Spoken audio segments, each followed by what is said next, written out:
ऐका पुढे अजून संपलं नाहीये. अरे अजून संपलं नाही, थांबा रे बाबा. शांत बसा, शांत बसा. जे शेतकरी कर्ज घेऊन नियमित परतफेड करतात अशा शेतकऱ्यांना प्रोत्साहन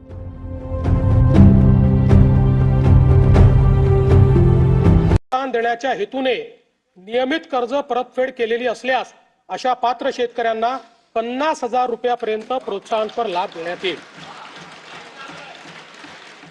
कर्जमाफी तसेच प्रोत्साहनपर लाभ देण्याबरोबर कोकणाला हे जास्त महत्वाचं आहे, कारण कोकणातले लोक सगळे कर्ज परत करतात.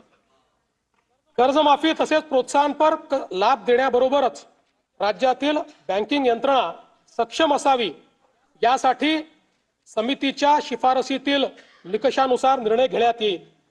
शेतकरी वारंवार कर्जबाजारी न होता त्याला कायमस्वरूपी कर्जमुक्त करण्याचा शासनाचा संकल्प असून याबाबत समितीच्या शिफारसी अनुसार दीर्घकालीन उपाययोजना करण्यात येत आहेत.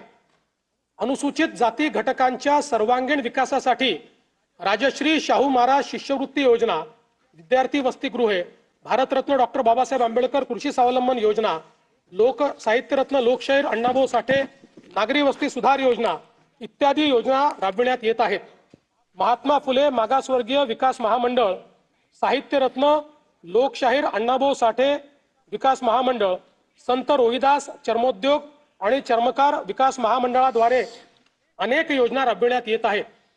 सन 2026-27 मध्ये अनुसूचित जाती घटक कार्यक्रमाअंतर्गतीकरण करण्याकरिता प्रारूप आराखडा करण्याच्या दृष्टीने समिती गठीत करण्यात आली आहे.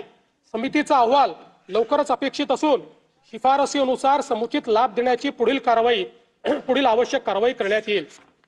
आदिवासी समाजाच्या सर्वांगीण विकासासाठी